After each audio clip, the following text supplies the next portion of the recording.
तो हेलो मेरे प्यारे बच्चों, आप सबका मैं उम्मीद करता हूँ कि आप सब स्वस्थ होंगे, मस्त होंगे और जबरदस्त होंगे। मेरे प्यारे बच्चों, आज जो मैं टॉपिक लेकर आया हूँ, इस टॉपिक का नाम उपस्वर्ग और प्रत्यय है। मेरे प्यारे बच्चों, आज मैं आप लोगों को उपस्वर्ग और प्रत्यय एकदम कंटिन्यू से क्लियर करा दूंगा। मेरे प्यारे बच्चों, आप लोगों को मैं वो तरीका बताऊंगा जिससे आप एकदम चुटकियों में निकाल सकते हो उपस्वर्ग कैसे निकाले, प्रत्यय कैसे निकाले, मतलब उपस्वर्ग को पहचाने कैसे, प्रत्यय को कैसे पहचाने, किसी शब्द के अंत में रहता है या शुरू में। मेरे प्यारे बच्चों, आज इन सारे डाउट आप लोगों का क्लियर हो जाएगा और इससे लगभग मेरे बच्चे 2 या 3 प्रश्न आपको एग्जाम में देखने को मिल जाएंगे। 2 या 3 प्रश्न, हाँ मेरे प्यारे बच्चों, 2 या 3 प्रश्न आपको इससे एग्जाम में देखने को मिल जाएगा। हो सकता है कभी कभार होता है ऐसा कि 3 से 4 भी टप जाता है। तो मेरे प्यारे बच्चों, मैं आप लोगों को आज बताऊंगा कि उपस्वर्ग और प्रत्यय को कैसे निकालें। प्लीज़ बने देखा हमारे वीडियो के साथ। चलिए मेरे प्यारे बच्चों, मैंने मान लिया ऐसा कि ये कोई शब्द है, ठीक है मेरे प्यारे, ध्यान से समझिए ये क्या है मेरे भाई, ये शब्द, ठीक है। मान लिया मैंने क्या किया, ये एक शब्द है। अब क्या शब्द है मैं बाद में आप लोगों को बताऊंगा अच्छी तरह से। अभी मैं सिर्फ उदाहरण के लिए समझा रहा हूँ, आपको सवाल देकर भी प्रैक्टिस भी करवाऊंगा, सो घर पर लोग बने। आप देखिए ये शब्द है। अब शब्द के जो मेरे प्यारे बच्चों जो अंत में जो लगता है मेरे प्यारे बच्चों, इसको बोलते हैं मेरे प्यारे बच्चों प्रत्यय। क्या बोलेगा, प्रत्यय, ठीक है मेरे भाई। और जो शब्द के जो शुरू में लगता है मेरे प्यारे बच्चों, उसको बोलते हैं उपस्वर्ग। क्या बोलेगा, उपस्वर्ग, ठीक है मेरे प्यारे। जो शब्द के जो शुरू में लगता है, क्या होता है मेरे भाई, शुरू में लगता है, उसको बोलते हैं उपस्वर्ग। और जो मेरे प्यारे बच्चों जो अंत में लगता है, जो शब्द के अंत में लगता है, उसको बोलते हैं मेरे प्यारे बच्चों प्रत्यय, ठीक है।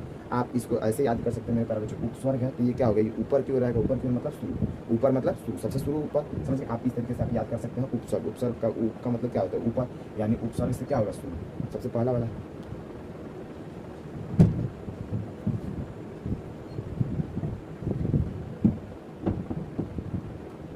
तो उपस्वर्ग का क्या होगा मेरे भाई, उपस्वर्ग का मतलब तो ऊपर वाला और प्रत्यय का मतलब नीचे वाला। देखिए अब हम मेन पॉइंट पर बात करते हैं, मेरे जो शब्द पर बात करते हैं। जैसे मैंने ले लिया यहाँ पर मेरे प्यारे बच्चों, देखिए एक शब्द मैंने ले लिया मेरे प्यारे बच्चों, उपहार, ठीक है मेरे प्यारे बच्चों। क्या है ये, उपहार, क्या है मेरे भाई, उपहार। अब देखिए, अब आपको इसमें क्या पूछा जाएगा, इसमें आपको प्रत्यय नहीं पूछा जाएगा, क्योंकि मेरे प्यारे बच्चों इसमें कोई प्रत्यय है ही नहीं।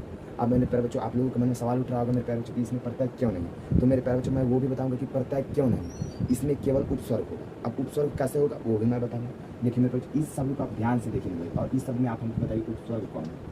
क्या मेरे भाई, इसमें उपस्वर्ग क्या है, उपसर्ग क्या है इस शब्द में, इस शब्द में क्या में है मेरे पास, उपस्वर्ग क्या है। तो आप जब ध्यान से देख लेंगे मेरे पास, तो आपको क्या करना है मेरे पास, बीच से इसका 2 टुकड़ा कर लेंगे। 2 टुकड़ा करने का मतलब है कि देखिए इसका मूल शब्द पता करना है। मूल शब्द पता करके मैंने यहाँ से अगर यदि मेरे पास यहाँ से एक मिनट, अगर मैंने यहाँ से ऊ उठा लिया मेरे पास, तो ये हो जाएगा पहाड़। पहाड़ का मतलब कुछ नहीं, समझे, पहाड़ क्या हो जाएगा, पहाड़, क्योंकि पहाड़ में हविला रहने लगता है, लेकिन इसमें ये लगा हुआ है, तो ये पहाड़ क्या हो जाएगा, सही सब नहीं है। लेकिन अब क्या करेंगे मेरे को, जैसे ही मैंने यहाँ से उप ले लिया, क्या ले लिया, उप ले लिया, तो ये क्या हो जाएगा मेरे को, हार। अब हार का मतलब क्या होता है, हार का मतलब, एक हार का मतलब माला भी होता है, और एक हार का मतलब होता है खेल जीत वाला हार भी होता है, समझे। यानी ये हमारा क्या हो गया, ये मूल शब्द हो गया। लेकिन मूल शब्द जैसे ही ये शब्द हटाया तो हमारा मूल शब्द आ गया, और जैसे ही हम किसी शब्द को हटाए और मूल शब्द आ जाए मेरे पास, तो उससे उपस्वर्ग क्या हो जाता है, यानी ई दोनों क्या हो जाएगा मेरे पास, ई दोनों जो है, ई दोनों हमारा उपस्वर्ग हो जाएगा। क्या हो जाएगा, उपस्वर्ग। अब देखिए ये हमारा क्या हो गया, ये हमारा मूल शब्द, और जैसे ही हमारा मूल शब्द आएगा मेरे पास, तो मूल शब्द में प्रत्यय नहीं होता। अगर यदि मूल शब्द लास्ट में आ रहा तो प्रत्यय नहीं होगा, अगर यदि मूल शब्द शुरू में आ रहा तो उपस्वर्ग नहीं होगा। मैं धीरे धीरे आप लोगों को समझाऊँ, सो आप लोग बने रहिए और देखते रहिए ध्यान से मेरे पास। अब देखिए, अब मैं इसको मिटा कर दे दिया मेरे पास बच्चों, आजन्म। अब देखिए आजन्म में उपस्वर्ग क्या है, तो मेरे भाई आप लोग सीधा से बोलिएगा सर, जन्म एक शब्द हो गया, एक मूल शब्द हो गया, इसमें उपस्वर्ग क्या हो जाएगा मेरे पास, तो उपस्वर्ग इसमें क्या हो जाएगा, उपस्वर्ग हो जाएगा मेरे भाई, उपस्वर्ग आ हो जाएगा। उपस्वर्ग क्या हो जाएगा मेरे भाई, तो उपस्वर्ग आ हो जाएगा। और इसमें जन्म क्या है, जन्म एक मूल शब्द है। जन्म कोई वस्तु जन्म लेता है, कोई वस्तु नहीं, सॉरी, कोई जीव जन्म लेता है या फिर कोई मनुष्य जन्म लेता है। जन्म एक मूल शब्द है, और मेरे पर जो मूल शब्द को जो छोड़कर जो शब्द देता है उसे हम प्रत्यय उपस्वर्ग कहते हैं। अगर शुरू में अगर मूल शब्द पढ़ रहा है तो उसका जो अंत वाला अक्षर होगा, सबसे लास्ट वाला, वो प्रत्यय हो जाएगा। अगर कोई मूल शब्द अंत में पढ़ रहा है तो उसका जो शुरू वाला अक्षर होगा मेरे पर, वो क्या हो जाएगा, वो उपस्वर्ग हो जाएगा। आप देखिए मेरे पर इसी तरह से अगला सवाल,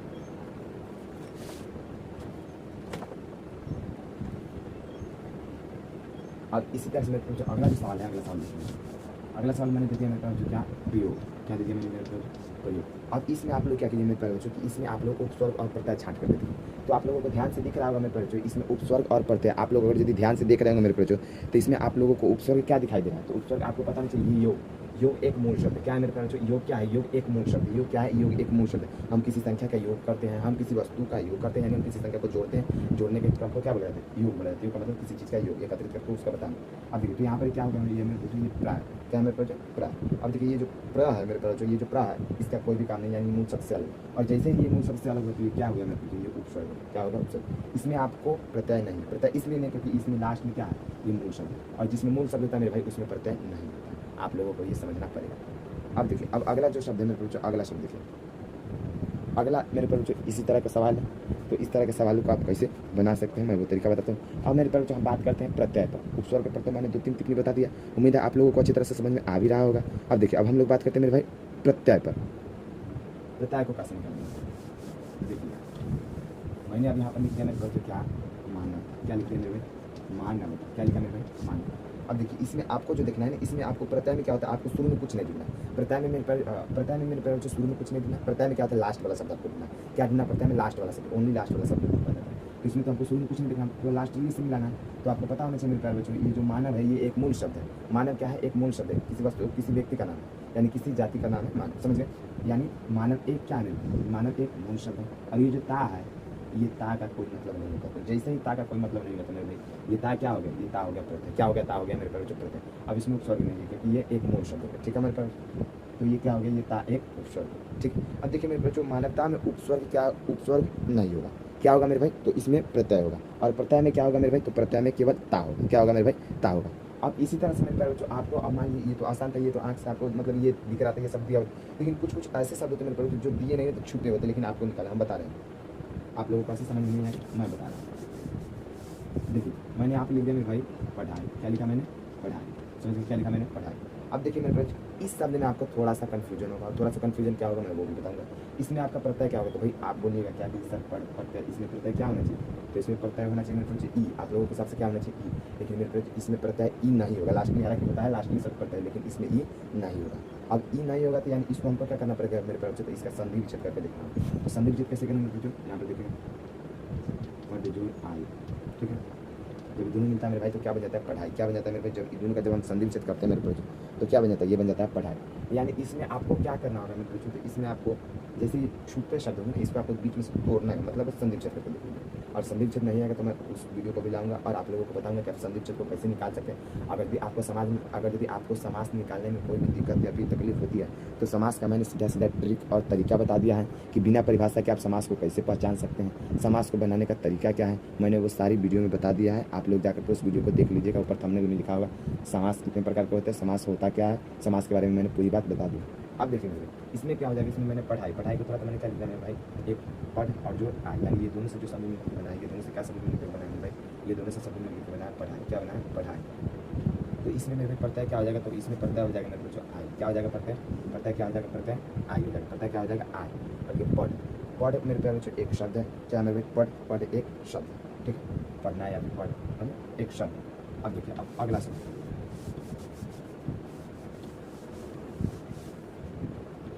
अगला जो शब्द मैं मेरे प्यारे जो अगला शब्द जो मैं लूँगा वो शब्द है मेरे प्यारे जो, थोड़ा ध्यान से समझिएगा और अच्छे से इसको बनाने की भी कोशिश कीजिएगा।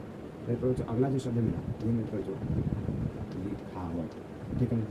ये भी सेम उसी पैटर्न का है जैसे मैंने अभी बताया है इससे पिछले क्वेश्चन में, सेम टू सेम उसी तरह का। इसको भी संयोजित करके दिखना है, क्या लिख जोड़ मेरे जो आवट, क्या हो जाएगा मेरे पास, लिख जोड़ आवट। हालांकि ऐसे शब्द ज़्यादा दिखने को नहीं मिलते हैं, मैंने एकदम सीधा सीधे जो सिंपल सिंपल वाला जो क्वेश्चन है मेरे पे आपसे केवल सिंपल वाला पूछा जाता है, लेकिन हो सकता है एका दुका ये भी पूछ ले, तो ये भी करना आप लोगों को जरूरी है। तो मैं प्रैक्टिस करवा दे रहा हूँ आप लोगों को। अब देखिए मेरे पास इसमें जैसा कि मैंने आपको बताया कि इसमें आपको प्रत्यय ढूंढना है, तो आपको शुरू में तो कुछ नहीं करना है मेरे भाई, शुरू में क्या करना है, शुरू में कुछ नहीं करना है, आपको केवल कितना क्या ढूंढना है, प्रत्यय ढूंढना है। अब देखिए मेरे भाई जब यहाँ पर आपको क्या ढूंढना है, प्रत्यय ढूंढना। अब जब आपको प्रत्यय ढूंढना है तो प्रत्यय का नियम क्या है मेरे भाई, प्रत्यय का लास्ट वाला, प्रत्यय कहाँ मेरे भाई, प्रत्यय अंत में जुड़ा जाता है। तो हम शुरू से तो कुछ मतलब नहीं, हमको सिर्फ लास्ट वाला मतलब। तो मेरे पास मैं ट हटा लूँ तो ये क्या हो जाएगा, लिखाव।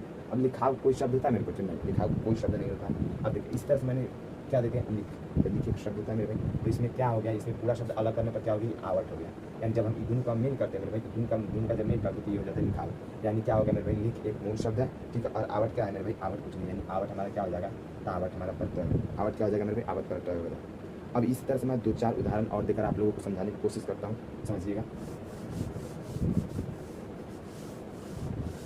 अब मैंने यहाँ पर लिख दिया मेरे को, ध्यान से देखिएगा, मैंने यहाँ पर लिख दिया मेरे भाई आगमन, ठीक है मेरे को, मैंने यहाँ पर क्या लिखा मेरे भाई, आगमन। अब आप लोग मुझे इसमें बताइए कि मेरे पास जो इसमें उपसर्ग क्या है। तो मैंने जैसा कि आप लोगों को बताया मेरे भाई, जब मैं उपसर्ग की बात करूँ तो आपको लास्ट में कुछ नहीं करना है, क्या मेरे भाई, आपको लास्ट में कुछ नहीं करना, ओनली शुरू में होता है। क्या करना मेरे भाई, शुरू में, यानी ओनली आपको शुरू में देखना। तो मेरे पास जो गमन एक मूल शब्द है, गमन का मतलब होता है कि जाना, यानी गमन का मतलब क्या होता है मेरे पास, जाना। तो यहाँ पर आपको उपसर्ग में क्या देखने को मिल गया मेरे भाई, उपसर्ग में आपको आ देखने को मिलेगा मेरे भाई।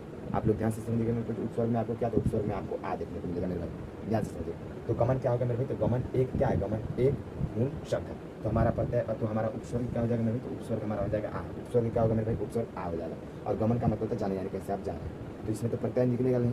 और देखिए इसी तरह से मैं अगला सवाल आप लोगों के सामने पेश किया, हमारा शब्द है क्या, अज्ञान। क्या हमारा शब्द है मेरे भाई, अज्ञान। अब देखिए अज्ञान में मेरे पास जो आपको उपस्वर्ग निकाल कर दिखाना है, क्या दिखाना है मेरे भाई, उपस्वर्ग। अब देखिए अज्ञान में आप उपस्वर्ग कैसे निकलेगा, तो मैंने जैसा कि आप लोगों को बताया कि उपस्वर्ग में आपको लास्ट वाला से तो कोई लेना देना है ही नहीं, कि ऐसा नहीं कि देना होगा, ऐसा तो आपको कुछ नहीं करना है मेरे पूछो, ऐसा आप लोगों को कुछ करना है, कुछ नहीं करना है। तो आपको केवल शुरू में ढूंढना है, कहाँ ढूंढना है मेरे भाई, शुरू में। तो देखिए शुरू में आपको पता चल रहा है मेरे पर, जैसे ही आप अलग कीजिएगा मेरे भाई, तो ज्ञान, ज्ञान अपने आप में क्या है, तो ज्ञान एक अपने आप में मूल शब्द है। तो मूल शब्द के जो शुरू में लगता है मेरे भाई, उसी को उपस्वर्ग कहा जाता है। तो मूल शब्द में क्या है मेरे पास, जो शुरू में आ है, मूल शब्द से पहले क्या है मेरे भाई, आ है। यानी ज्ञान एक मूल शब्द है, लेकिन ज्ञान से पहले क्या आ रहा है, आ। तो मेरे पास ये जो आ जो हो जाएगा ना, ये हमारा उपस्वर्ग हो जाएगा, क्या हो जाएगा, ये हमारा उपस्वर्ग हो जाएगा। और मेरे पास इसमें प्रत्यय हमारा नहीं, ठीक है मेरे पास इसमें क्या हो जाएगा, इसमें ओनली उपस्वर्ग हो जाएगा। अब देखिए अब अगला सवाल मैं आप लोगों के सामने पेश करता हूं।